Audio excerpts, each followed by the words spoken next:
Hello, I am Musebreak. This is my first video on YouTube, and well, it's a very passionate subject for me that I'm preaching on here, broaching. Sorry, Christianity. Ooh, I don't even like the word really.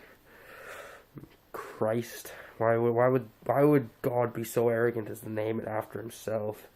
Really, any God who preached in forgiveness and love and all that, he wouldn't call it something after himself. He would call it loveism. He would base the name on the beliefs, not himself, and he wouldn't let anyone say that it was a religion based on him. He would a God that preached loving and forgiveness and mercy and justice and all these lovely things would really not do that, because that is an arrogant thing to do. I mean, I'm not going to deny the possible existence of a man named Jesus Christ. I mean, I can't do that, because that's just stupid. But I can, in fact, deny the existence of something that cannot physically be proved. Easily, I can do it anytime I want. Like, I can say there's no pink unicorns, as the atheist experience likes to say all the time. You can't just say something's true and then use, like, the Bible as gospel and say, oh, well, God's true, and then the Bible proves it. No. No. That doesn't work. But, you know what? You can go ahead and do that. And you know what I'm going to say? The Bible also says to stone children if they're unruly. Or that a woman raped by a man has to then marry that man as punishment to the man. Or, how about another good one? God supports genocide. He says, oh, love thy neighbor, and then says, go, kill the ones that are different. Or enslave them, actually, in some cases. But I digress. Let's go to the logical fallacies. The greatest, well, I wouldn't say the greatest necessarily, but the first one, original sin. So, God created Adam and Eve. Not Adam and Steve, as some would say. But, yeah, I was gonna say I digress again. Why do I keep trying to use that? Yeah, I was just gonna say it again. Alright, yeah, God created Adam and Eve.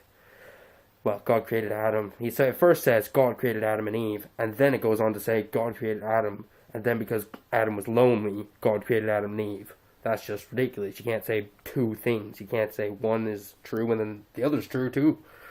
That's just ridiculous. But, alright, let's skip ahead. You know, Eve's just wandering about, and she comes across the tree that God said, oh, don't eat the fruit from that tree. It's knowledge and reason and logic. That's bad things. Woo! So, the devil's there hanging in the form of a snake, and, she's just like, ooh, what's that? It's a snake. She didn't think, ooh, whoa, the fuck? Never seen that before. Better go ask God. She was just like, oh, I'm going to talk to it.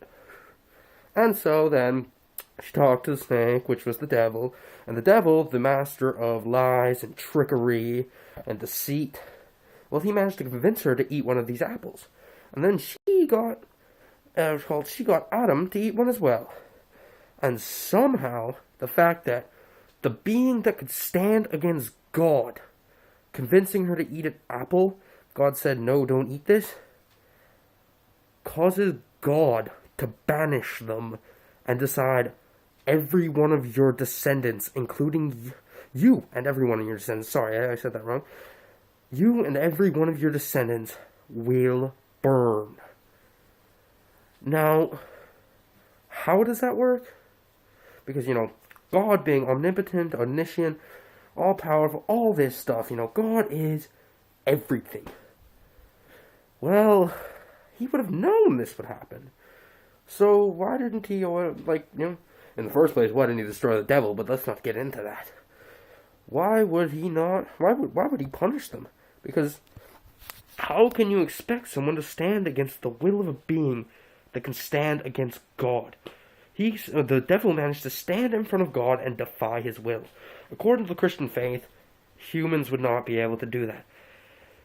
But somehow it's bad that we can't defy the will of Satan, who can defy the will of God. That's just illogical. And then let's continue on with let's fast forward to God coming as Jesus. So God puts on his Jesus suit, wanders around for 33 years, turns water into wine, yada yada yada, preaches love and forgiveness, yada yada yada. All while saying, "Ooh, go kill people in my name." And then he gets staked to the cross, and he dies, and somehow this is it's suffering, it's pain, it's a sacrifice. Even though he comes back 3 days later, and then after that he gets to go back into heaven and be God. Because if I was offered that chance, suffer for all the fucking hell, I'd suffer for 1,000 years just for the chance to be God. It's just ridiculous. It's not sacrifice. It's not suffering. It's just saying, oh, you know what? I'm going to create an arbitrary loophole for no reason. He could have just said, you know what? I forgive you. But no. God has to be complicated. He has to say, ooh, I'm going to look for a way to get around my own word. Because that doesn't make sense. Why the fuck would God have to get around his own word? Just ridiculous. Oh. Let's see, have I got any more points? Nothing that I want to address right now. Maybe in future videos. Bye.